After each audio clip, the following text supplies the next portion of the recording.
En el funeral de mi marido, Miguel me puso la mano en el hombro y me susurró: «Mamá, ya no tienes que preocuparte por nada».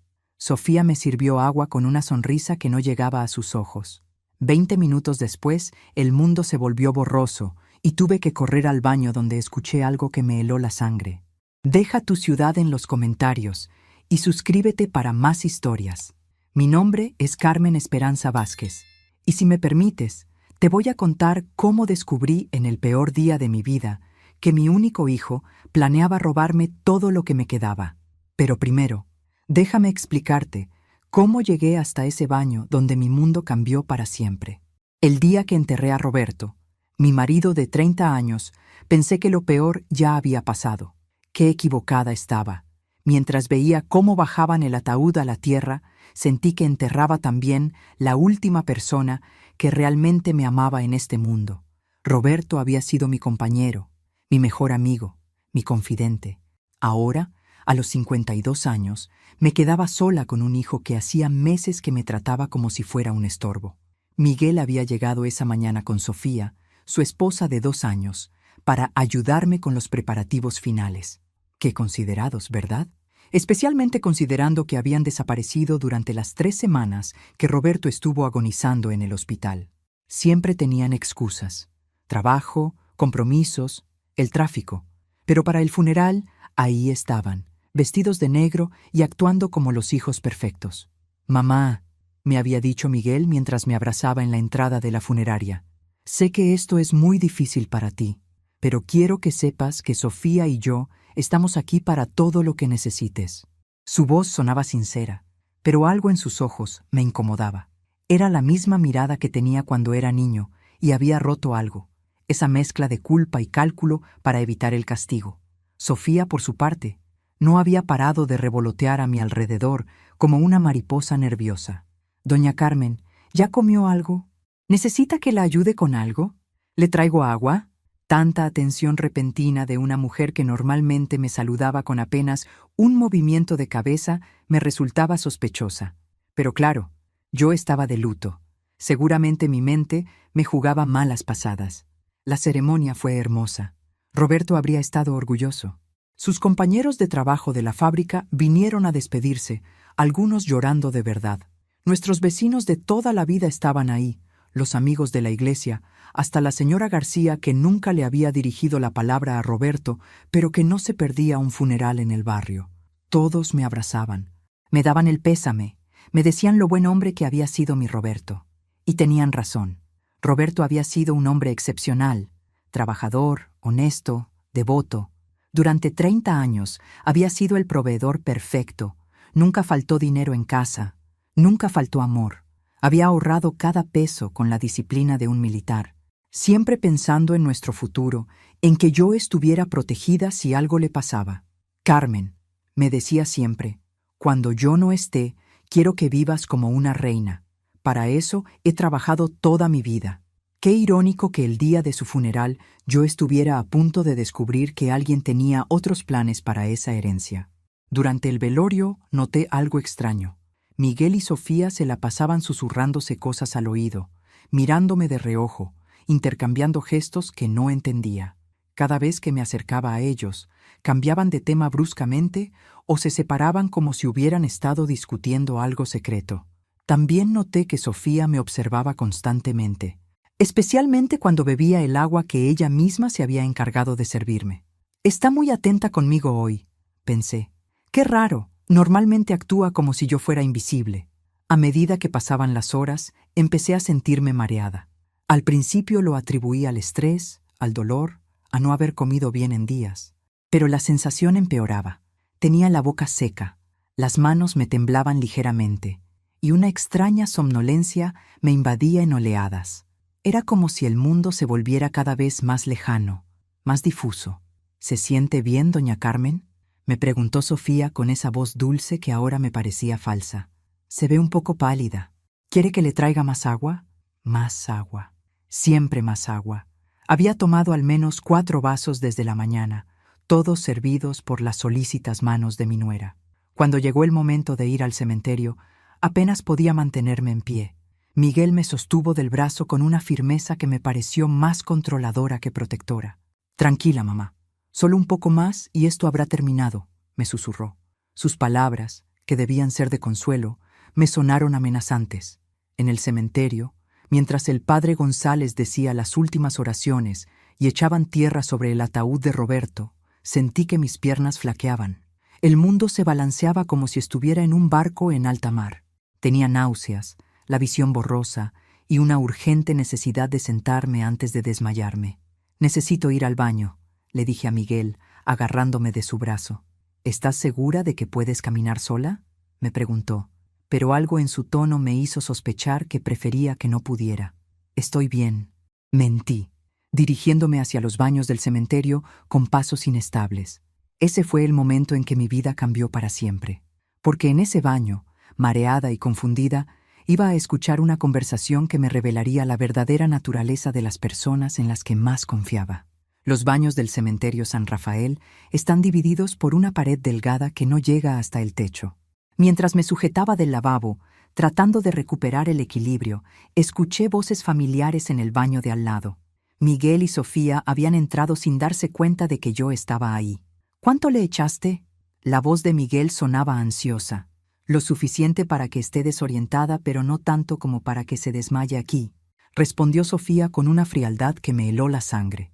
«En 1 hora más estará completamente confundida. Será perfecto para lo que tenemos que hacer». Me quedé paralizada. ¿Echarme qué?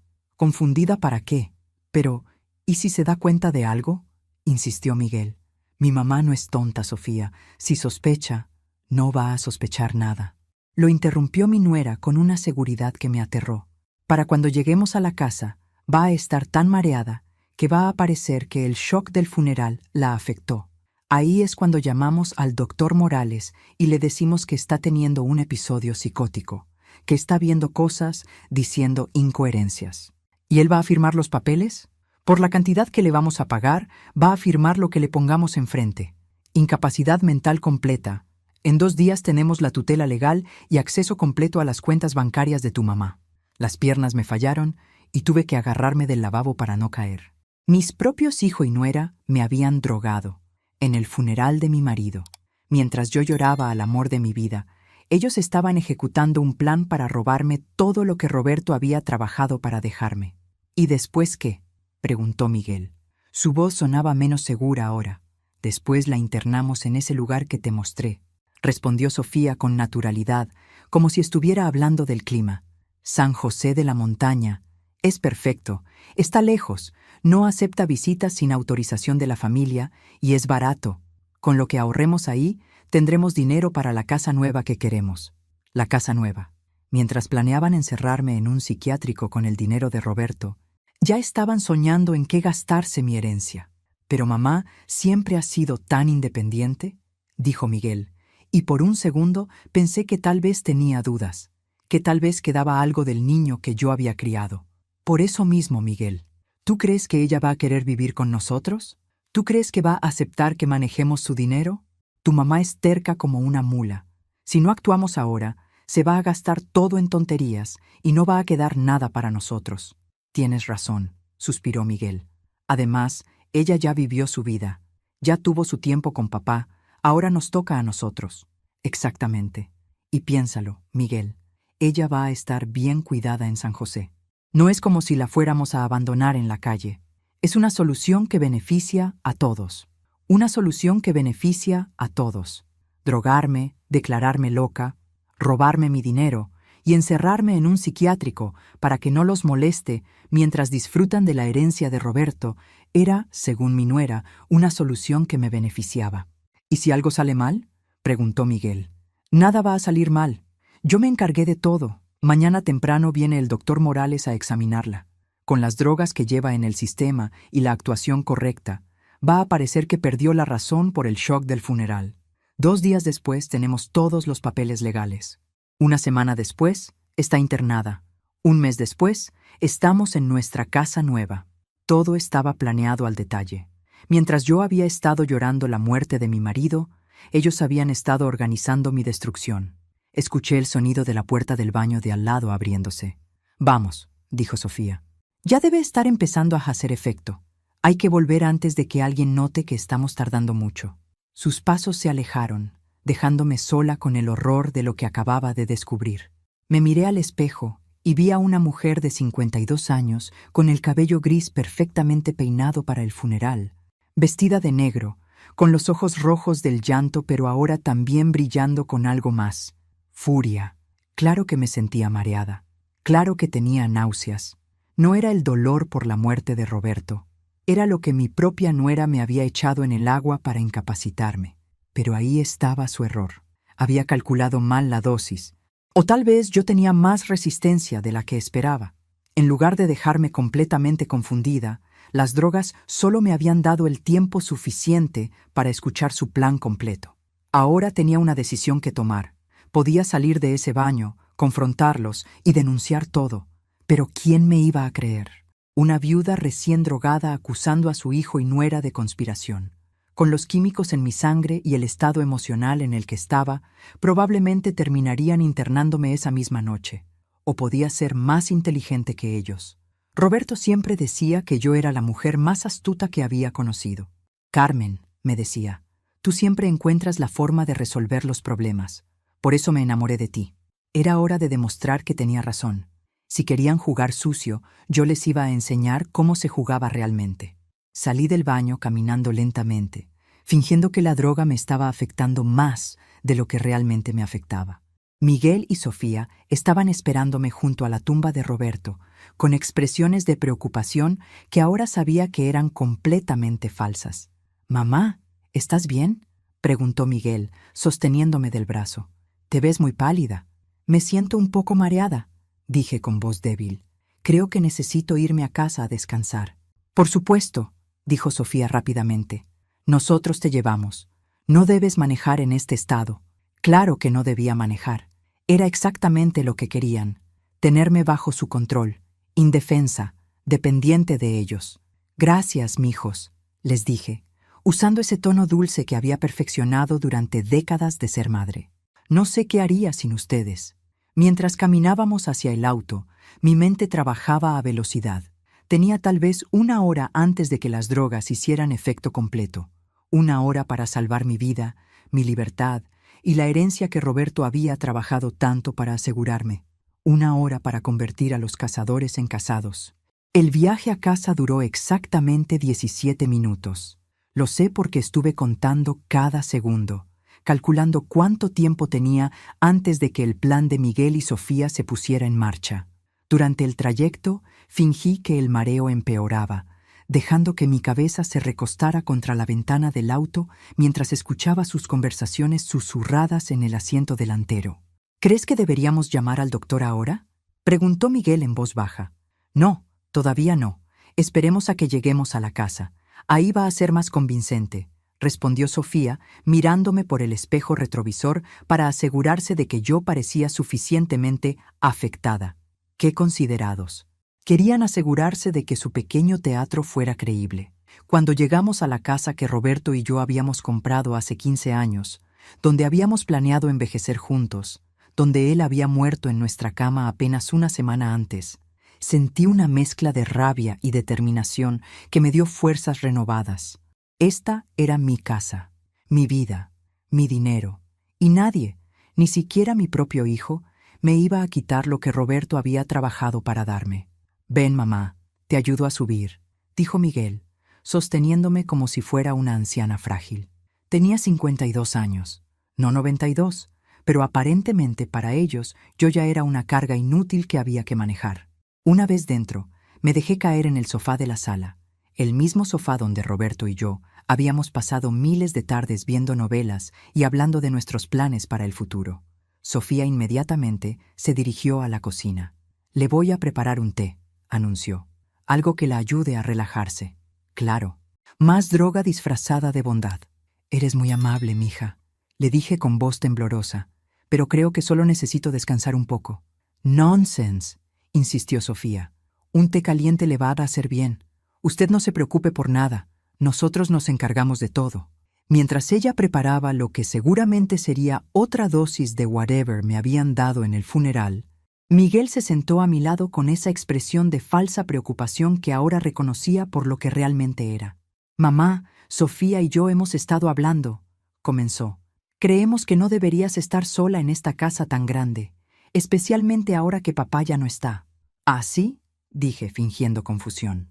Pero esta es mi casa, Miguel. Aquí están todos mis recuerdos con tu papá. Lo sé, dijo rápidamente. Pero piénsalo. Esta casa es muy grande para una persona sola, muy costosa de mantener, y tú no estás acostumbrada a manejar las finanzas por tu cuenta. Ahí estaba, el primer paso de su plan. Convencerme de que era incompetente para manejar mi propia vida. Tu papá siempre se encargó de todo, continué, interpretando el papel de la viuda desamparada que ellos esperaban que fuera.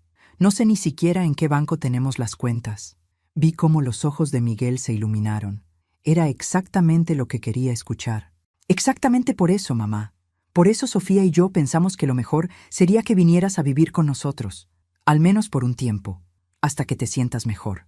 Vivir con ellos, en su departamento de una habitación donde dormirían plácidamente sobre mi dinero mientras yo me convertía en la suegra estorbosa que toleraban por conveniencia. No quiero ser una molestia, dije débilmente. Nunca serías una molestia, mintió Miguel con entusiasmo. Somos familia. La familia se cuida entre sí. Sofía regresó de la cocina con una taza humeante que olía a manzanilla y algo más que no pude identificar. Algo químico, medicinal. Aquí tiene. Doña Carmen, dijo, extendiéndome la taza con esa sonrisa que ahora sabía que ocultaba veneno. Esto la va a ayudar a sentirse mejor. Gracias, mija, dije, tomando la taza pero sin beber. Eres tan considerada conmigo. No sé qué haría sin ustedes dos. Nosotros siempre vamos a estar aquí para usted, dijo Sofía sentándose en el otro lado del sofá. ¿Verdad, Miguel? Por supuesto, confirmó mi hijo. Mamá, hay algo más de lo que queremos hablar contigo. Sobre papá, ¿él alguna vez te dijo dónde guardaba los papeles importantes? Los papeles importantes, la herencia, el testamento, las pólizas de seguro. Todo lo que Roberto había organizado meticulosamente para asegurar mi futuro. Creo que están en su escritorio, dije vagamente, pero no estoy segura de qué papeles son importantes. No te preocupes, dijo Miguel rápidamente. Nosotros te podemos ayudar con eso. Podemos revisar todo y asegurarnos de que esté en orden. ¡Qué generosos! Revisarían todo y se asegurarían de que esté en orden. Su orden. Miguel tiene mucha experiencia con estos temas, añadió Sofía. Él puede encargarse de todas las cosas legales mientras usted se recupera. ¿Tú sabes de cosas legales? Le pregunté a mi hijo fingiendo sorpresa. Bueno, algo sé, dijo, inflando el pecho. Y tengo amigos que me pueden ayudar si es necesario. Amigos como el doctor Morales, que estaría dispuesto a firmar papeles de incapacidad mental por dinero. Tómese el té, doña Carmen, insistió Sofía. ¿Se le va a enfriar? Sí, dije, llevándome la taza a los labios pero sin beber. Solo estoy procesando todo lo que me están diciendo. Son tantas cosas. Era cierto. Eran muchas cosas. Estaba procesando que mi único hijo había decidido que yo ya no merecía vivir mi propia vida, que mi nuera me veía como un obstáculo entre ella y mi dinero, que habían planeado mi destrucción mientras yo lloraba a mi marido. Pero también estaba procesando algo más. ¿Cómo iba a destruirlos a ellos? Creo, dije lentamente, que necesito acostarme un rato. Todo esto ha sido muy abrumador. Por supuesto, mamá, dijo Miguel, levantándose inmediatamente. ¿Quieres que te ayude a subir? No, dije, tambaleándome al ponerme en pie. Puedo sola. Solo déjenme descansar un poco. Mientras subía las escaleras lentamente, fingiendo que cada paso me costaba trabajo, los escuché susurrar en la sala. ¿Crees que bebió suficiente del té?, preguntó Sofía. No lo sé. Tal vez deberíamos esperar un poco más antes de llamar al doctor. Es mejor asegurarse. No queremos que esté demasiado coherente cuando él llegue. Llegué a mi habitación, la habitación que había compartido con Roberto durante 15 años, y cerré la puerta. Inmediatamente me dirigí al baño y me obligué a vomitar todo lo que tenía en el estómago. No sabía exactamente qué me habían dado, pero mientras menos tuviera en mi sistema, mejor. Después me lavé los dientes, me eché agua fría en la cara, y por primera vez en horas, mi mente se aclaró completamente. La droga estaba perdiendo efecto, y mi rabia se había convertido en algo mucho más peligroso. Un plan. Me dirigí al escritorio de Roberto y saqué la llave que él guardaba escondida detrás de su foto. La llave de la caja fuerte que Miguel y Sofía ni siquiera sabían que existía. Ahí estaban todos los documentos realmente importantes.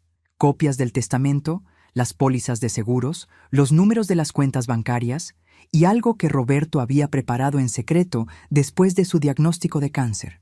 Una grabadora digital que había dejado con instrucciones específicas para mí. La encendí y escuché la voz de mi marido llenando la habitación. Carmen, si estás escuchando esto, significa que ya no estoy contigo. Y si lo estás escuchando desde este escritorio, significa que algo está mal. Muy mal. Porque yo te enseñé dónde está esta grabadora solo para emergencias. Mis ojos se llenaron de lágrimas. Incluso después de muerto, Roberto seguía cuidándome. En esta caja están todas las herramientas que necesitas para protegerte. Números de teléfono, copias de documentos, contactos de abogados. Y más importante, Carmen, los números de las cuentas que solo tú conoces. Las cuentas que abría tu nombre sin que nadie más lo supiera. Roberto había preparado un plan de escape. Un plan para protegerme de exactamente lo que estaba pasando ahora. Carmen, tú siempre has sido más fuerte de lo que crees. Y si alguien está tratando de lastimarte, quiero que uses todo lo que está en esta caja para defenderte. No tengas piedad, mi amor. Protégete como yo ya no puedo hacerlo. Saqué todo el contenido de la caja. Documentos, tarjetas bancarias, números de teléfono y una carta sellada que decía «Abrir solo en emergencia». Era hora de abrir esa carta. Y era hora de que Miguel y Sofía descubrieran que habían escogido a la víctima equivocada. La carta de Roberto contenía información que me dejó sin aliento. Durante los últimos meses de su vida, mientras yo creía que estaba luchando solo contra el cáncer, él había estado luchando contra algo más. Sus sospechas sobre Miguel y Sofía.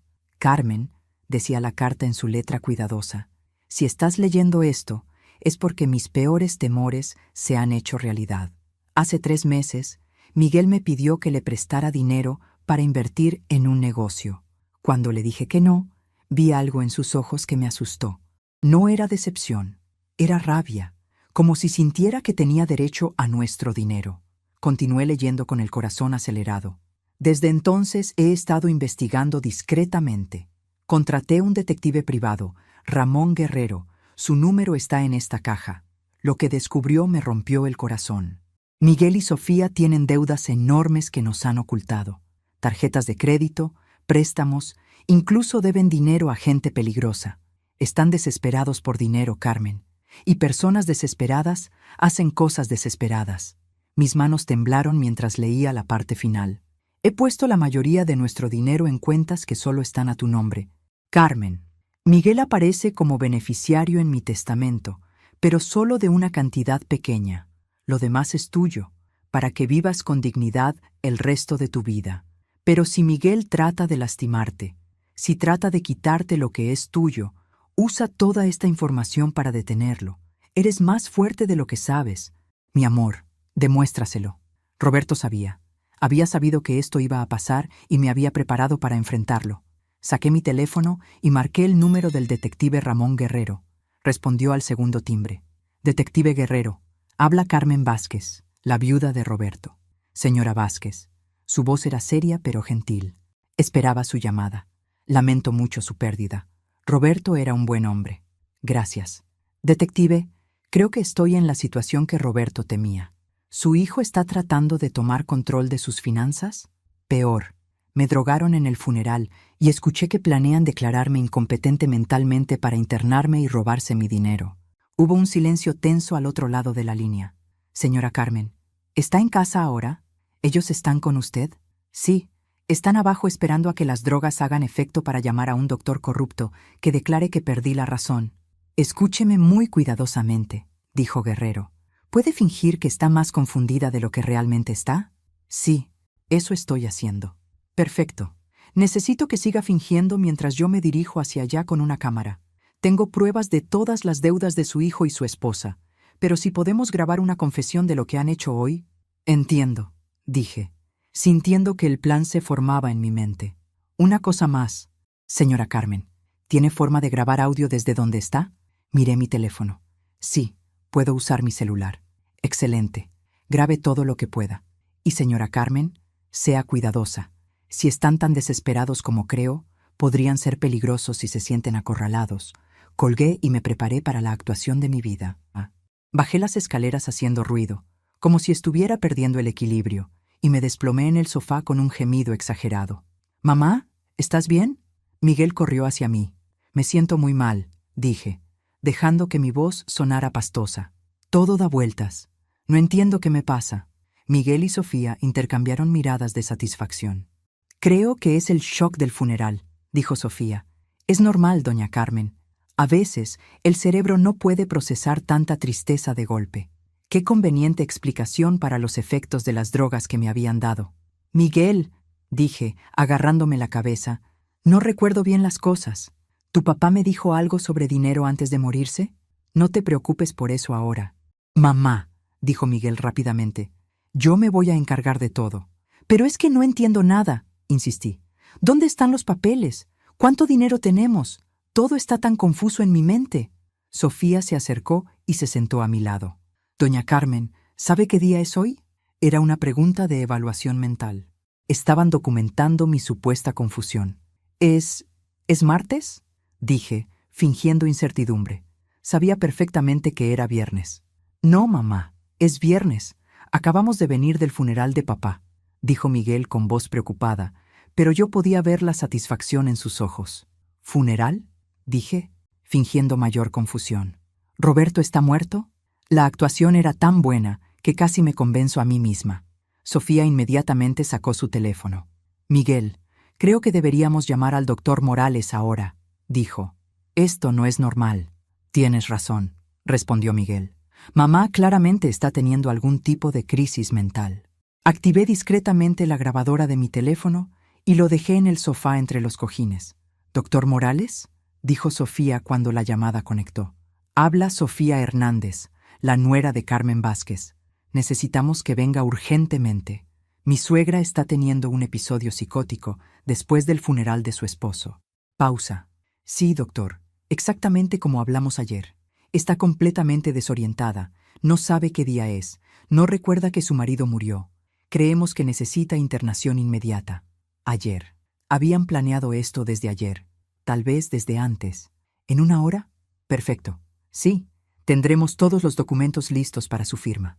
Cuando colgó, Miguel la miró con aprobación. ¿Ya tiene los papeles de incapacidad preparados? Por supuesto, dijo Sofía. Los mandé a hacer esta mañana. Solo necesita la firma del doctor y ya podemos proceder con la internación. ¿Y las cuentas bancarias? En cuanto tengamos la tutela legal, podemos transferir todo. Ya hablé con el banco. Tienen todo preparado para que firmemos como sus representantes legales. Todo preparado. Habían convertido mi vida en un negocio eficiente. ¿Y si ella mejora después de unos días?, preguntó Miguel. Sofía se rió. «Miguel, querido, la gente que entra a San José de la Montaña no mejora, especialmente cuando los doctores saben que los familiares necesitan que el paciente permanezca estable, drogada y controlada para siempre». «Tienes razón», dijo Miguel. «Y además, con todo el dinero que va a haber disponible, podremos asegurar que reciba el mejor cuidado posible». El mejor cuidado. Mientras ellos gastaban mi herencia en su casa nueva y su vida de lujo, fingí otro episodio de confusión, gimiendo y agarrándome la cabeza. «¿Dónde estoy? ¿Por qué me duele tanto la cabeza?» «Ya viene el doctor, mamá», dijo Miguel con falsa compasión. «Él te va a ayudar». «Doña Carmen», dijo Sofía suavemente. «¿Sabe cómo me llamo?» ¿Eres la enfermera?», dije fingiendo que no la reconocía. «No, soy Sofía, su nuera. Estoy casada con Miguel, su hijo». «¿Tengo un hijo?», pregunté con ojos perdidos. Miguel y Sofía se miraron con una satisfacción que me revolvió el estómago. Para ellos, cada signo de mi supuesta demencia era una victoria más cerca de su objetivo. El timbre sonó exactamente una hora después. «Debe ser el doctor Morales», dijo Sofía, levantándose rápidamente. Pero cuando abrió la puerta, en lugar del doctor corrupto que esperaban, se encontró cara a cara con el detective Ramón Guerrero y 2 oficiales de policía. «Buenas tardes», dijo Guerrero mostrando su placa. Venimos a investigar una denuncia de abuso de ancianos y fraude. La cara de Sofía se puso blanca como papel, y yo, desde el sofá, sonreí por primera vez en todo el día. ¿Abuso de ancianos?, tartamudeó Sofía, bloqueando la entrada. Debe haber algún error, oficial. Aquí no está pasando nada malo. Miguel se levantó del sofá como si hubiera recibido una descarga eléctrica. ¿Quiénes son ustedes? ¿Qué quieren? Detective Ramón Guerrero, dijo el hombre mostrando su identificación. Y estos son los oficiales Martínez y López. Recibimos una denuncia muy específica sobre un plan para drogar y declarar incompetente a la señora Carmen Vázquez con el propósito de robar su herencia. Vi cómo toda la sangre se drenaba de la cara de Miguel. Sofía, por su parte, trató de recuperar la compostura. «Eso es ridículo», dijo con voz aguda. «Mi suegra está teniendo problemas mentales después del funeral de su esposo. Estamos tratando de conseguirle ayuda médica». «Ah, sí», dijo Guerrero, entrando a la casa a pesar de las protestas de Sofía. «¿Y esa ayuda médica incluye drogarla sin su conocimiento?» «Nosotros no la hemos drogado», gritó Miguel. «Están locos. Entonces no tendrán problema en que la señora Carmen se haga un análisis de sangre inmediatamente», dijo el oficial Martínez, «para demostrar que no tiene sustancias controladas en su sistema». El silencio que siguió fue ensordecedor. Miguel y Sofía se miraron como animales atrapados. Fue entonces cuando decidí que era hora de dejar de actuar. «Buenos días, detective Guerrero», dije con voz clara y firme, levantándome del sofá sin el menor rastro de confusión. «Gracias por venir tan rápido». Si Miguel y Sofía hubieran estado pálidos antes, ahora parecían cadáveres. Me miraron con horror absoluto mientras yo recuperaba completamente mi compostura. «¿Cómo?», susurró Sofía. «Pero si estabas...» «¿Estaba qué? ¿Estaba drogada?», dije con una sonrisa fría. «Oh, sí, estuve drogada, con lo que tú me echaste en el agua en el funeral, y después con lo que me quisiste dar en el té. Pero resulta que tengo una constitución más fuerte de lo que calculaste, querida nuera». Miguel se tambaleó como si hubiera recibido un golpe. «Mamá, tú no entiendes». «Entiendo perfectamente», lo interrumpí. «Entiendo que me drogaron en el funeral de mi marido. Entiendo que planearon declararme loca para robarme el dinero que Roberto trabajó toda su vida para asegurarme. Entiendo que ya tenían preparados los papeles de internación y que habían hablado con el banco para transferir mis cuentas». «¿Cómo sabes todo eso?», preguntó Sofía con voz estrangulada. Saqué mi teléfono y detuve la grabación que había estado corriendo durante toda su conversación. «Porque lo grabé todo, cada palabra, cada detalle de su pequeño plan». El detective Guerrero sonrió con aprobación. «Señora Carmen, ¿podría reproducir esa grabación para nosotros?». Puse el audio desde el principio. Las voces de Miguel y Sofía llenaron la sala, confesando cada detalle de su conspiración. Las drogas, el doctor corrupto, los planes de internación, incluso sus comentarios sobre gastar mi dinero en una casa nueva. Cuando terminó la grabación, Miguel se desplomó en una silla. «Mamá, yo... nosotros... ¿Ustedes qué?», dije con una voz que no reconocía como mía. ¿No era su intención drogarme? ¿No era su intención robarme? ¿No era su intención encerrarme en un psiquiátrico para que no los molestara mientras gastaban la herencia de Roberto? «Tú no necesitas todo ese dinero», explotó Sofía de repente, mostrando su verdadera cara. «Eres una vieja. Ya viviste tu vida. Ese dinero nos pertenece a nosotros». «Interesante perspectiva», dijo el detective Guerrero, sacando las esposas. «Sofía Hernández queda arrestada por conspiración para cometer fraude, abuso de ancianos y administración de sustancias controladas sin consentimiento». «¡Esperen!», gritó Miguel, levantándose desesperadamente. «Yo no quería hacer esto. Fue idea de ella. Sofía me convenció».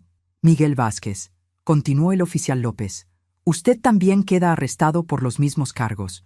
Mientras les leían sus derechos, Miguel me miró con ojos suplicantes. «Mamá, por favor, soy tu hijo. No puedes hacer esto». «Tienes razón», dije tranquilamente. «Eres mi hijo, el niño que crié, al que le di todo, por el que trabajé y sacrifiqué. El niño que me prometió que siempre me cuidaría». Hice una pausa.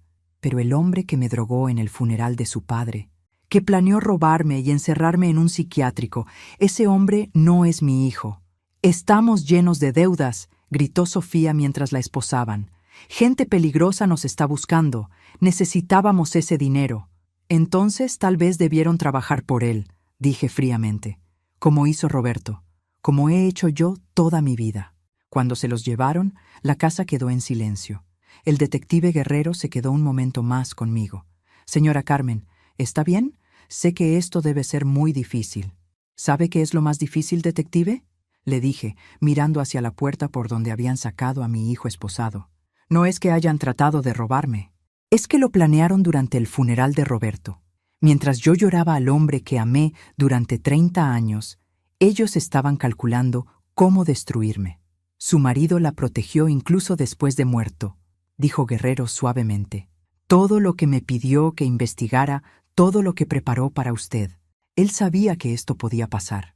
Roberto siempre supo cuidarme, dije, sintiendo lágrimas en los ojos por primera vez desde que había comenzado toda esta pesadilla, incluso cuando ya no estaba aquí. Después de que se fueron todos, me quedé sola en la casa que Roberto y yo habíamos llenado de amor durante 15 años. Pero ya no se sentía como hogar. Se sentía como un escenario donde había tenido que actuar para salvar mi vida. Subí a nuestro dormitorio y saqué la maleta que Roberto había usado para su último viaje al hospital. Era hora de hacer mi propio viaje, uno hacia una vida que fuera verdaderamente mía. Mientras empacaba, encontré una última carta de Roberto que no había visto antes, escondida debajo de las camisas en su cajón. Carmen, decía, si estás empacando esta maleta, significa que ganaste. Significa que demostraste que eres exactamente la mujer fuerte e inteligente de la que me enamoré hace 30 años. Ahora ve y vive la vida que te mereces. Ve y sé feliz. Te amo para siempre. Por primera vez en días, sonreí de verdad. Era hora de comenzar mi nueva vida. 2 semanas después del arresto de Miguel y Sofía, me mudé a un apartamento en el centro de la ciudad, un lugar luminoso en el 10º piso con vista al Parque Central, donde podía ver niños jugar y parejas caminar tomadas de la mano. Era como observar la vida que había perdido, pero también la vida que aún podía tener. El detective Guerrero me visitó el primer martes en mi nuevo hogar. Señora Carmen, tengo noticias, dijo, sentándose en mi sofá nuevo. Miguel y Sofía aceptaron declararse culpables a cambio de una sentencia reducida. 3 años de prisión para él, 2 para ella. ¿Solo eso?, pregunté, sintiendo una mezcla de alivio y decepción. ¿Después de planear destruir mi vida? Hay más, continuó Guerrero. Como parte del acuerdo, tienen que pagar restitución completa por todos los gastos legales y médicos que usted tuvo por su culpa. Pero, señora Carmen, hay algo que debe saber. Su tono me puso alerta. ¿Qué cosa? Las deudas de Miguel y Sofía son peores de lo que pensábamos. Deben dinero a prestamistas ilegales, gente muy peligrosa que no se conforma con disculpas o pagos a plazos. Sentí un escalofrío. ¿Y eso qué tiene que ver conmigo? Estos hombres han estado preguntando por usted. Creen que como madre de Miguel, usted debe ser responsable de sus deudas. Claro, porque aparentemente ser madre significaba ser responsable de todos los errores de tu hijo adulto por el resto de tu vida. ¿Cuánto deben?, pregunté, aunque tenía miedo de la respuesta. 80,000 pesos, con intereses. Ya van por 120,000. Me quedé sin aire. Era una fortuna para gente trabajadora, pero para estos criminales era solo un número que había que cobrar sin importar a quién destruyeran en el proceso. Detective, yo no tengo nada que ver con las deudas de Miguel. Lo sé, señora Carmen, pero esta gente no piensa igual. Para ellos, la familia es responsable. Y ahora que Miguel está en prisión, usted es el único recurso disponible. ¿Me está diciendo que estoy en peligro? Le estoy diciendo que debe ser muy cuidadosa. No salga sola de noche, varíe sus rutinas, y si ve algo sospechoso, llámeme inmediatamente.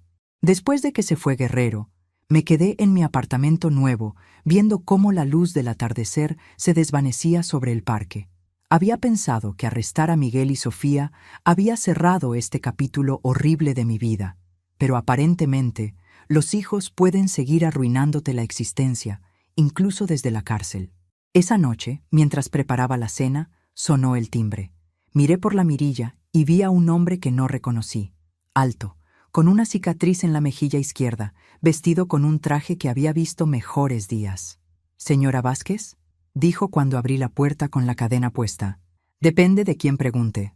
Me llamo Fernando Ruiz. Necesito hablar con usted sobre su hijo Miguel. Mi hijo está en prisión. No tengo nada que discutir sobre él. Ah, pero sí tiene, dijo con una sonrisa que no llegaba a sus ojos, porque Miguel nos debe dinero, mucho dinero, y ese dinero no se va a pagar solo. Las deudas de Miguel no son mi responsabilidad, dije, manteniendo la voz firme aunque el corazón me latía como tambor. Eso es donde se equivoca, señora. En nuestro negocio, la familia siempre es responsable. Es una tradición que respetamos mucho. Su tradición no es mi problema. Y si no se va de mi puerta, voy a llamar a la policía. Llámelos, dijo tranquilamente. Pero entienda que nosotros sabemos dónde vive. Sabemos a qué hora sale a hacer mercado. Sabemos que le gusta caminar por el parque los domingos por la mañana. El miedo me atravesó como un cuchillo helado. Me habían estado vigilando. Tiene una semana para conseguir el dinero que su hijo nos debe, continuó Fernando. 120,000 pesos no es negociable. No tengo esa cantidad de dinero, mentí. Señora, sabemos exactamente cuánto dinero tiene usted. Miguel nos contó todo sobre la herencia de su marido antes de que las cosas se complicaran para él en prisión. Antes de que las cosas se complicaran. Estaban amenazando a Miguel también. Una semana, repitió Fernando. O tendré que usar métodos menos amigables para cobrar lo que se nos debe. Cerré la puerta y puse todos los cerrojos. Mis manos temblaban mientras marcaba el número de Guerrero. «Detective, acaban de amenazarme en mi propia casa. Ya voy para allá. No salga de su apartamento». Guerrero llegó en 20 minutos con 2 patrullas. Después de revisar el edificio y hablar con el portero, se sentó conmigo en la sala. «Señora Carmen, estos hombres no están jugando. Fernando Ruiz tiene antecedentes por extorsión y lesiones graves. Si dice que tiene una semana, es en serio. Pero yo no tengo la culpa de que Miguel se haya metido con criminales. No, no la tiene. Pero desafortunadamente, estos hombres no entienden de justicia moral. Solo entienden de dinero». Me quedé en silencio, procesando la injusticia de la situación. Había pasado de ser víctima de mi propio hijo a ser víctima de sus acreedores. Parecía que no había fin a las consecuencias de haber criado a un hombre que creía que el mundo le debía todo. «Detective», dije finalmente, «¿qué pasaría si les doy el dinero? Probablemente la dejen en paz, pero señora Carmen, usted no debe sentirse obligada a pagar por los errores de su hijo». Tenía razón, no debía sentirme obligada, pero la alternativa era vivir con miedo, mirando por encima del hombro, sabiendo que estos hombres podían lastimarme en cualquier momento. Roberto había trabajado toda su vida para asegurar mi tranquilidad. Ahora tendría que usar parte de ese dinero para comprar mi seguridad de los problemas que nuestro propio hijo había creado. Una pregunta, detective. Si pago esta deuda, ¿tengo alguna forma legal de recuperar el dinero de Miguel cuando salga de prisión? Guerrero sonrió. Absolutamente. Podemos documentar todo como un préstamo forzado debido a amenazas criminales. Miguel tendría que pagarle de vuelta con intereses. Por primera vez en días, sonreí también. Miguel había arruinado mi tranquilidad, pero no había arruinado mi inteligencia. Si quería jugar con fuego, yo le iba a enseñar lo que era quemarse de verdad. Al día siguiente, fui al banco de Roberto con la determinación de una mujer que había descubierto que las injusticias de la vida se combaten con estrategia, no con lágrimas. El gerente, señor Moreno, me recibió con la misma reverencia que siempre había mostrado hacia Roberto. «Señora Vázquez, lamento mucho su pérdida». Don Roberto era un cliente ejemplar. «Gracias, señor Moreno. Vengo a hacer una transferencia importante y necesito que quede muy bien documentada». Le expliqué la situación sin entrar en detalles dramáticos. Solo los hechos. Mi hijo había contraído deudas con criminales. Me estaban extorsionando para pagarlas.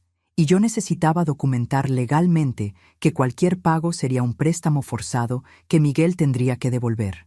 Por supuesto, señora Carmen, prepararemos toda la documentación necesaria. ¿La cantidad? 120,000 pesos. Vi cómo calculaba mentalmente qué porcentaje de mi herencia total representaba esa cantidad. Era significativo, pero no devastador. ¿Y el destino del dinero? A la cuenta que le voy a dar. Pero quiero que conste en los documentos que este dinero se paga bajo coacción y amenazas, y que constituye un préstamo a Miguel Vázquez, que debe ser devuelto con intereses del 25% anual. Moreno levantó las cejas. 25% es bastante alto, señora. Señor Moreno, cuando alguien pone en peligro la vida de su propia madre por sus deudas de juego, creo que un 25% es más que generoso. Tiene razón. Preparemos los documentos. Mientras esperaba que Moreno organizara el papeleo, pensé en cómo había cambiado mi vida en solo 3 semanas. Hace un mes, era la viuda sumisa que lloraba en el funeral de su marido. Hoy era una mujer que negociaba con prestamistas criminales y calculaba intereses de usura contra su propio hijo. Roberto estaría orgulloso de mi transformación, aunque seguramente también estaría furioso de que Miguel nos hubiera puesto en esta situación. Los documentos están listos, dijo Moreno. Solo necesita firmar aquí, aquí y aquí. Y señora Carmen, permítame decirle que don Roberto eligió bien al confiar en usted. Muchas mujeres en su situación habrían entrado en pánico. Muchas mujeres en mi situación no han tenido que lidiar con un hijo que las droga en el funeral del marido, respondí secamente. Moreno no supo qué responder a eso. Después del banco, fui directamente a la estación de policía donde me reuní con Guerrero y el fiscal a cargo del caso de Miguel. Señora Vázquez, dijo el fiscal, entiendo que va a pagar las deudas de su hijo bajo coacción. Correcto. Y quiero que conste oficialmente que este pago se hace para evitar daño físico hacia mi persona. Eso quedará registrado. También queremos que sepa que estamos investigando a Fernando Ruiz y su organización. Su cooperación en este caso nos puede ayudar a acusarlos por extorsión. ¿Eso significa que puedo usar un micrófono cuando les entregue el dinero? El fiscal y Guerrero intercambiaron miradas.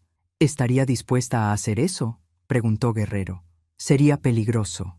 Detective, en las últimas 3 semanas mi vida ha sido amenazada por mi propio hijo y por criminales que ni siquiera conozco. En este punto, el peligro parece ser mi estado natural. Si acepta usar el micrófono, dijo el fiscal, tendríamos que coordinar una operación completa. Agentes encubiertos, respaldo inmediato, toda la seguridad necesaria. ¿Y eso me garantiza que estos hombres no van a volver a molestarme? Si conseguimos grabar amenazas explícitas y la entrega del dinero bajo coacción, podemos arrestarlos por extorsión organizada. Estarían en prisión por mucho tiempo. Perfecto. No solo recuperaría mi tranquilidad, sino que ayudaría a meter a estos criminales en la cárcel, donde no podrían amenazar a más familias inocentes. Acepto, dije firmemente. Señora Carmen, dijo Guerrero, ¿está segura? Estos hombres pueden ser muy peligrosos si sospechan algo. Detective, he aprendido que la vida de una mujer de 52 años puede volverse muy peligrosa sin que ella haga nada para merecerlo. Al menos, así puedo hacer algo útil con mi peligro. Esa tarde, mientras los técnicos me explicaban cómo funcionaba el micrófono inalámbrico que llevaría escondido, pensé en todas las mujeres de mi generación que habían pasado la vida siendo víctimas silenciosas de las malas decisiones de otros. Mujeres que pagaban las deudas de maridos jugadores, que soportaban las infidelidades de hijos ingratos, que sonreían mientras las menospreciaban y las robaban. Mujeres que nunca decían basta porque les habían enseñado que su papel en la vida era absorber el daño que otros causaban. Bueno, yo había decidido que mi papel iba a ser diferente. El micrófono era pequeño, del tamaño de un botón, y se pegaba debajo de mi blusa. El receptor lo llevaría en mi bolsa, disfrazado como un teléfono viejo. Recuerde, señora Carmen, me instruyó el técnico.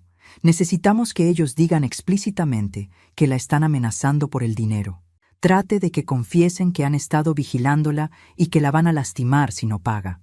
¿Y si se ponen violentos antes de confesar? Tendremos agentes a menos de 1 cuadra. Al menor signo de peligro físico entramos. ¿Cómo van a saber si estoy en peligro? Usted va a decir una frase código. Si dice «Roberto estaría decepcionado de mí», es la señal de que necesita ayuda inmediata. Roberto estaría decepcionado de mí. La ironía era perfecta. Roberto estaría orgulloso de que finalmente estuviera defendiéndome como una guerrera. ¿Cuándo hacemos esto?, pregunté. Mañana por la tarde. Fernando Ruiz la llamará para arreglar el encuentro. Usted sugiere el Parque Central, en la zona más abierta. Nosotros estaremos listos. Esa noche, en mi apartamento, preparé el dinero que entregaría a los extorsionistas. 120,000 pesos en billetes de alta denominación, ordenados cuidadosamente en un sobre manila. Mientras contaba los billetes, pensé en todas las horas que Roberto había trabajado para ganar cada peso. Horas en la fábrica, turnos extra, vacaciones canceladas, todo para asegurar mi futuro. Y ahora ese futuro incluía pagar las consecuencias de haber criado a un hijo que creía que el mundo le debía todo. Pero también incluía algo que Roberto nunca pudo imaginar, que su Carmen tranquila y obediente se había convertido en una mujer capaz de tender trampas a criminales. Mañana, estos hombres descubrirían que habían elegido a la víctima equivocada, y Miguel, desde su celda en prisión, iba a descubrir que algunas deudas se cobran con intereses muy altos. Fernando Ruiz me llamó exactamente a las 2 de la tarde, como había predicho Guerrero. «Señora Vázquez, espero que tenga buenas noticias para mí. Tengo su dinero», dije, manteniendo la voz neutral. «Pero necesito garantías de que después de esto me van a dejar en paz». «Por supuesto, señora. Nosotros somos hombres de palabra. Una vez que se pague la deuda, no tendremos más negocios con usted. ¿Dónde nos vemos? Parque Central, junto a la fuente, a las 4 en punto. Venga sola. Ahí estaré». Después de colgar, revisé que el micrófono estuviera funcionando correctamente. Los técnicos me habían asegurado que la grabación sería perfecta. Pero yo estaba nerviosa. No porque temiera por mi seguridad física, sabía que los policías estaban cerca, sino porque había una parte de mí que no podía creer que realmente estuviera haciendo esto. Hace un mes era una viuda que no sabía ni cómo pagar las cuentas sin Roberto. Hoy era una informante de la policía a punto de tender una trampa a criminales profesionales. A las 3:30 salí de mi apartamento con el sobre de dinero en mi bolsa grande. El parque estaba lleno de familias disfrutando la tarde soleada. Niños corrían entre los árboles, parejas se besaban en las bancas, ancianos jugaban ajedrez bajo la sombra. Vida normal. Gente que no tenía que preocuparse por extorsionistas o hijos criminales. Me senté en la banca frente a la fuente exactamente a las 4. Fernando Ruiz llegó 5 minutos después, acompañado por otro hombre más joven y musculoso que claramente estaba ahí para intimidar. «Señora Vázquez», dijo Fernando sentándose a mi lado. «¿Trajo lo que acordamos?»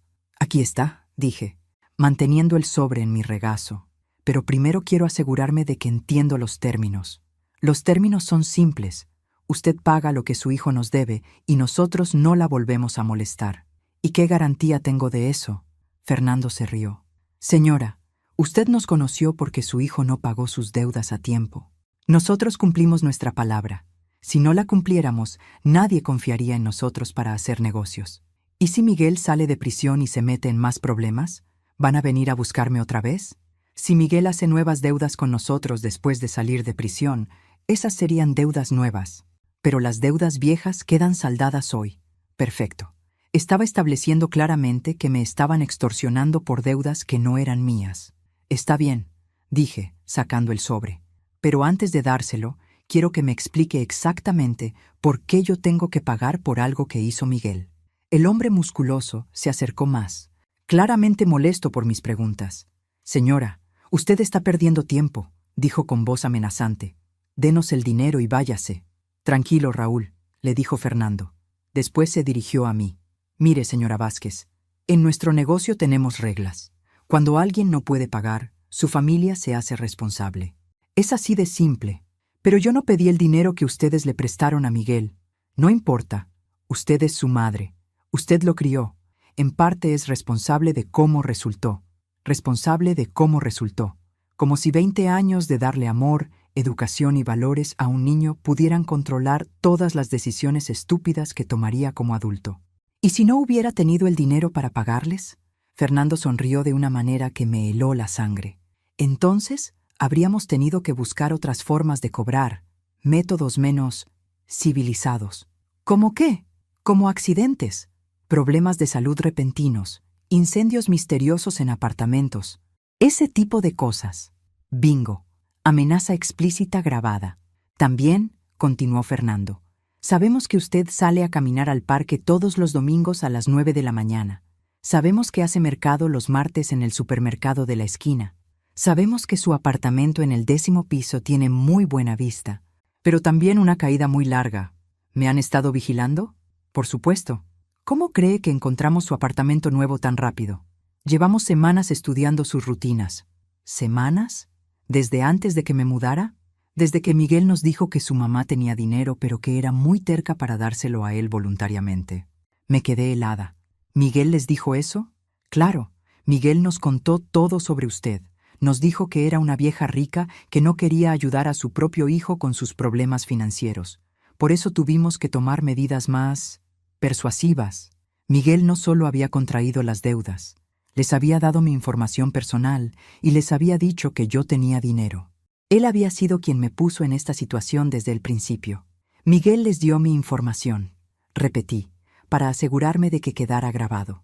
Sí, señora, su dirección, sus rutinas, hasta cuánto dinero heredó cuando murió su marido.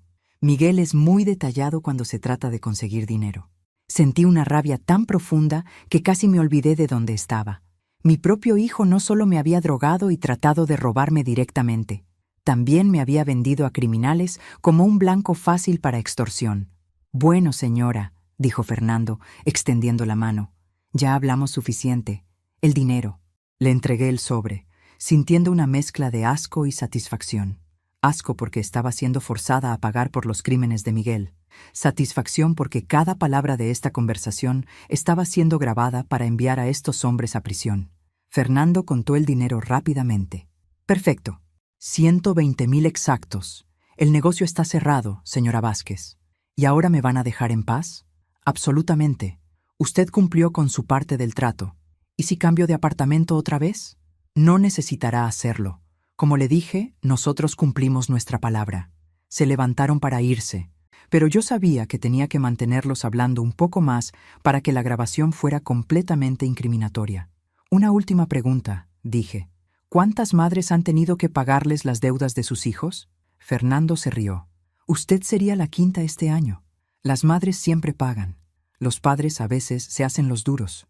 Pero las madres siempre encuentran el dinero para proteger a sus hijos, sin importar lo que hayan hecho. 5 madres este año. 5 mujeres como yo que habían sido extorsionadas por los errores de sus hijos adultos. Bueno, yo iba a ser la última. Gracias por su honestidad, dije. Mientras los veía alejarse, me quedé sentada en la banca otros 5 minutos, como me habían instruido. Necesitaba dar tiempo para que los oficiales encubiertos los siguieran y confirmaran sus identidades. A las 4:30 mi teléfono sonó. Señora Carmen, operación exitosa. Los tenemos identificados y la grabación es perfecta. Puede regresar a casa. Mientras caminaba de vuelta a mi apartamento, pensé en las 5 mujeres que Fernando había mencionado. 5 madres que habían pagado las deudas de hijos irresponsables porque no sabían que tenían otra opción. Yo había tenido la suerte de conocer al detective Guerrero y tener los recursos para luchar. Pero esta noche, cuando Fernando y Raúl fueran arrestados, estaría luchando no solo por mí, sino por todas esas madres que no tuvieron la oportunidad de defenderse. Roberto siempre decía que yo tenía buen corazón, pero estaba descubriendo que también tenía algo más peligroso, una sed de justicia que se había despertado después de décadas de dormitar. La llamada llegó a las 6 de la mañana del día siguiente. Señora Carmen, habla Guerrero. Fernando Ruiz y Raúl Mendoza fueron arrestados anoche. La grabación que conseguimos es perfecta. Van a ir a prisión por mucho tiempo. ¿Y eso significa que estoy segura? Completamente. Pero hay algo más que necesito contarle. Algo que descubrimos cuando arrestamos a Fernando. El tono de Guerrero me puso alerta. ¿Qué cosa? ¿Puede venir a la estación? Es mejor que hablemos en persona. 1 hora después, estaba sentada en la oficina de Guerrero, tomando café aguado de máquina y tratando de prepararme para cualquier nueva complicación que la vida quisiera lanzarme. Señora Carmen, comenzó Guerrero, cuando registramos la casa de Fernando, encontramos algo interesante. Puso una carpeta sobre su escritorio, registros detallados de todas sus operaciones de extorsión, y su nombre aparece ahí desde hace mucho tiempo. ¿Desde hace mucho tiempo? Pero si yo apenas conocí a estos hombres hace una semana. Eso es lo extraño. Según estos documentos, Fernando ha estado planeando extorsionarla desde hace más de 6 meses, desde antes de que Roberto muriera. Sentí un escalofrío recorrer mi espina. Eso no tiene sentido. ¿Cómo iban a saber de mi dinero antes de que Roberto muriera? Guerrero abrió la carpeta y me mostró una página llena de anotaciones en letra apretada. Mire esto. Aquí dice: Carmen Vázquez, 52 años, casada con Roberto Vázquez, empleado de Fábrica Hernández. Herencia estimada, 2.8 millones de pesos. Hijo, Miguel, con deudas de juego significativas. Plan, usar al hijo como entrada para acceso a la madre. Me quedé sin aire. ¿Están diciendo que Miguel estaba trabajando con ellos desde antes de que Roberto muriera? Es peor que eso. Señora Carmen, mire esta fecha. Señaló otra anotación. Esta entrada es de hace 8 meses. Dice: Miguel Vázquez acepta proporcionar información sobre finanzas familiares a cambio de extensión en plazo de pago. Plan de extorsión a desarrollar una vez que padre muera y herencia sea transferida. Las palabras se borraron frente a mis ojos. Miguel había estado planeando robarme desde antes de que Roberto muriera. Mientras yo cuidaba a mi marido moribundo, Miguel ya estaba haciendo tratos con criminales para saquear mi herencia. Hay más, continuó Guerrero. Aquí Fernando anota reuniones regulares con Miguel durante los últimos meses de vida de Roberto. Miguel le proporcionaba información detallada sobre las finanzas de su padre, las pólizas de seguro, incluso copias de documentos bancarios. Miguel tenía acceso a esos documentos porque Roberto le pidió que lo ayudara con algunos trámites cuando se puso muy enfermo, susurré. Yo pensé que era Dulce que quisiera ayudar a su papá. Miguel usó esa confianza para planear el robo perfecto. Y cuando el plan original de declararla incompetente falló, activó el plan B, la extorsión a través de sus deudas de juego. ¿Plan B? ¿Quiere decir que las deudas de juego también fueron parte del plan? Parcialmente. Miguel tenía deudas reales, pero las aumentó deliberadamente en los últimos meses, sabiendo que eventualmente podrían usarlas como excusa para extorsionarla. Me levanté de la silla tan bruscamente que casi la volteé. ¿Me está diciendo que todo fue planeado? La drogada en el funeral, el plan de internación, la extorsión, ¿todo? Según estos documentos, sí. Miguel tenía múltiples planes para acceder a su herencia. Si uno fallaba, activaría el siguiente. Salí de la oficina de Guerrero en un estado de shock que me llevó directamente a la prisión donde estaba recluido Miguel. Necesitaba verlo a los ojos cuando le preguntara sobre esto. Necesitaba escuchar de su propia boca que había estado planeando destruirme desde antes de que su padre muriera. La sala de visitas de la prisión olía a desinfectante y desesperación. Miguel apareció del otro lado del vidrio blindado, vestido con el uniforme naranja de los presos. Se veía más delgado, con ojeras profundas, pero cuando me vio sus ojos se iluminaron con algo que podría haber sido esperanza. «Mamá», dijo a través del teléfono que nos permitía hablar. «No esperaba que vinieras. Acabé de descubrir algo muy interesante, Miguel». Su expresión cambió inmediatamente. La esperanza se convirtió en cautela. «Descubrí que llevas meses planeando robarme, desde antes de que tu papá muriera». Miguel se quedó inmóvil.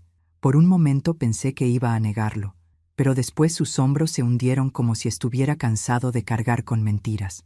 «¿Cómo lo supiste?» Fernando Ruiz llevaba registros muy detallados. «¿Quieres explicarme cómo pudiste planear la destrucción de tu propia madre mientras ella cuidaba a tu padre moribundo?» Miguel se frotó la cara con las manos. «No era personal, mamá. Era solo necesario». ¿Necesario? Mis deudas eran muy grandes. Fernando me iba a matar si no pagaba. Y ustedes tenían tanto dinero solo ahí, sin usarlo. Papá ya se estaba muriendo. Tú no necesitabas todo ese dinero para vivir sola. Entonces decidiste que tenías derecho a robármelo. No iba a robártelo, iba a cuidarte. Te íbamos a dar una mesada, te íbamos a visitar en el hogar. Me ibas a drogar, declarar loca y encerrar en un psiquiátrico para que no interfiriera con tus planes de gastar la herencia de tu padre. Ese era solo uno de los planes. Si hubiera funcionado el plan original... ¿Cuál plan original? Miguel miró hacia otro lado. Íbamos a esperar a que te murieras naturalmente, pero Fernando necesitaba el dinero antes y dijo que teníamos que acelerar el proceso. ¿Acelerar el proceso? ¿Estaban planeando matarme? ¡No! Bueno, no exactamente. Solo hacer que pareciera que habías perdido la capacidad mental para manejar tu dinero. Lo miré a través del vidrio blindado. Este hombre de 28 años que había sido mi bebé, mi niño, mi orgullo, y no reconocía nada de lo que había puesto en él durante todos esos años de crianza. «Miguel», dije tranquilamente, «¿alguna vez me amaste? Aunque sea cuando eras pequeño». «Claro que sí, mamá. Todavía te amo». «No. Si me amaras, no habrías podido planear esto. Si me amaras, no habrías podido mirarme a los ojos durante los últimos meses de vida de tu papá, sabiendo que ya habías decidido destruirme. Mamá, por favor, puedes perdonarme. Podemos empezar de nuevo cuando salga de aquí. ¿Empezar de nuevo? Me reí, pero no había humor en mi risa. Miguel, ya pagué tus deudas con Fernando. 120,000 pesos que ahora me debes con interés del 25% anual. ¿Qué? ¿Oíste bien? ¿Oíste? Documenté legalmente que ese dinero fue un préstamo forzado. Cuando salgas de prisión en 3 años, me debes más de 200,000 pesos. No puedes hacer eso. Soy tu hijo. Eres el hombre que drogó a su madre en el funeral de su padre. Eres el hombre que planeó robarme desde antes de que Roberto muriera. Eres muchas cosas, Miguel, pero ya no eres mi hijo. Me levanté para irme. Mamá, espera, no puedes abandonarme aquí. Te abandoné, Miguel, el día que decidiste abandonarme a mí. Caminé hacia la puerta sin mirar atrás. «Vas a morir sola», me gritó. «Sin hijos, sin familia, sin nadie que te ame». Me detuve en la puerta y me volteé una última vez. «Miguel», le dije, «prefiero morir sola con dignidad que vivir rodeada de gente que me ve como una cuenta bancaria con piernas». Esas fueron las últimas palabras que intercambié con mi hijo. 6 meses después, estaba sentada en la terraza de mi nuevo apartamento frente al mar en Puerto Vallarta, viendo el atardecer más hermoso que había visto en mi vida. Había vendido todo en la ciudad, la casa, el apartamento, hasta el auto, y me había mudado a este lugar donde nadie conocía mi historia, donde no era la mujer que había sido drogada por su hijo o extorsionada por criminales. Aquí era simplemente Carmen, la señora alegre del apartamento 405 que hacía los mejores tamales del edificio y que siempre tenía tiempo para escuchar a los vecinos. Mi teléfono sonó. Era Guerrero con las noticias finales del caso. Señora Carmen, Fernando Ruiz fue sentenciado a 8 años por extorsión organizada. Raúl Mendoza a 5 años. Y tengo noticias sobre Miguel. ¿Qué pasó con él? Tuvo algunos problemas en prisión. Al parecer, otros internos no ven con buenos ojos a hombres que abusan de sus madres. Pidió ser transferido a una prisión de menor seguridad. ¿Y se la dieron? No. Va a cumplir su sentencia completa en prisión estatal. 3 años que, francamente, le van a parecer muy largos. ¿Y Sofía? Salió hace 2 meses.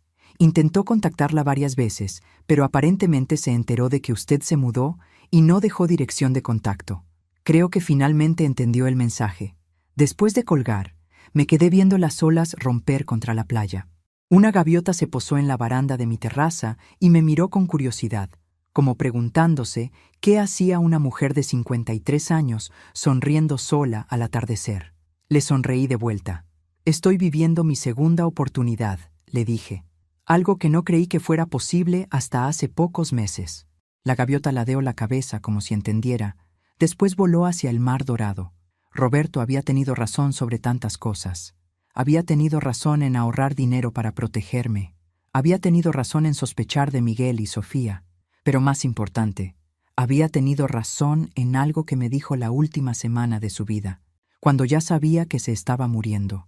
Carmen, me había dicho, sosteniéndome la mano desde su cama de hospital, si algo me pasa, quiero que recuerdes que tu vida no termina conmigo. Tienes mucho por vivir todavía. Prométeme que vas a ser feliz. En ese momento, llorando y aterrada de quedarme sola, no podía imaginar cómo iba a ser posible ser feliz sin él. Ahora, viendo el Pacífico extenderse infinito frente a mí, entendía lo que había querido decir. Mi vida con Roberto había sido hermosa, pero mi vida después de Roberto podía ser igualmente hermosa, solo que diferente. En estos 6 meses había aprendido a manejar mis propias finanzas. Había tomado clases de fotografía, había hecho amigos nuevos, había viajado a lugares que Roberto y yo siempre dijimos que visitaríamos algún día, pero que nunca visitamos. También había aprendido algo que nunca esperé, que algunas pérdidas, por dolorosas que sean, pueden convertirse en liberación. Perder a Roberto me había enseñado que podía sobrevivir al dolor más grande imaginable. Perder a Miguel me había enseñado que podía sobrevivir a la traición más profunda posible. Y sobrevivir a ambas me había enseñado que era mucho más fuerte de lo que jamás había creído. Mi teléfono sonó otra vez. Esta vez era un número que no reconocía. ¿Carmen? La voz era de una mujer joven, nerviosa. ¿Sí? ¿Quién habla? Me llamo Ana Morales. Era la novia de Miguel antes de que conociera a Sofía. Interesante. ¿En qué puedo ayudarla, Ana?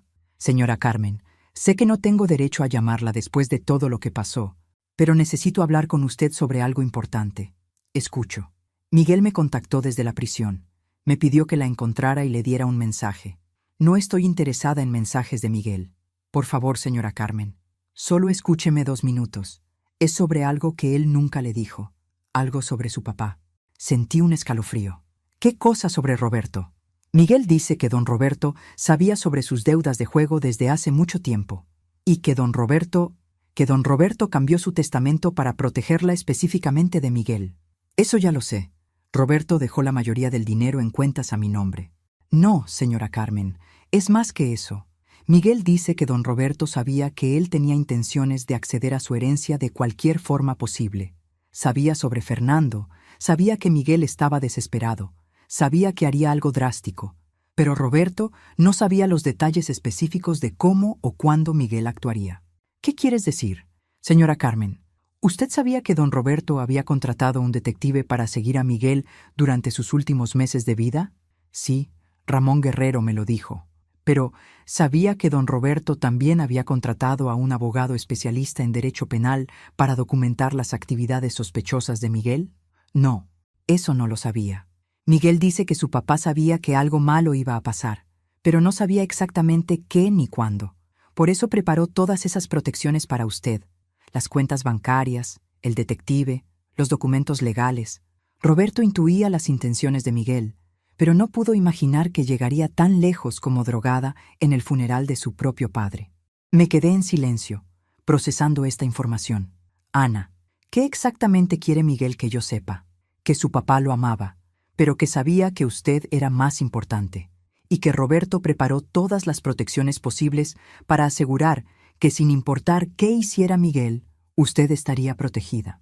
Roberto no orquestó los eventos específicos, pero sí se aseguró de que usted tuviera todas las herramientas para defenderse cuando fuera necesario. Roberto, incluso después de muerto, seguía protegiéndome. ¿Por qué Miguel quiere que yo sepa esto? Porque dice que finalmente entiende que perdió al único padre que lo amó de verdad, y que perdió a la única madre que lo habría perdonado todo, y que entiende que fue su propia avaricia la que destruyó su familia. ¿Y qué espera que yo haga con esta información? Nada, señora Carmen. Solo que sepa que su marido la amó tanto que estuvo dispuesto a sacrificar a su propio hijo para protegerla. Y que Miguel finalmente entiende la magnitud de lo que perdió. Después de colgar, me quedé en la terraza hasta que las estrellas aparecieron sobre el océano. Roberto había sabido. Había sabido desde el principio qué tipo de hombre era nuestro hijo. Y había elegido protegerme en lugar de protegerlo a él. Era la última prueba de amor de un hombre que había dedicado su vida a cuidarme.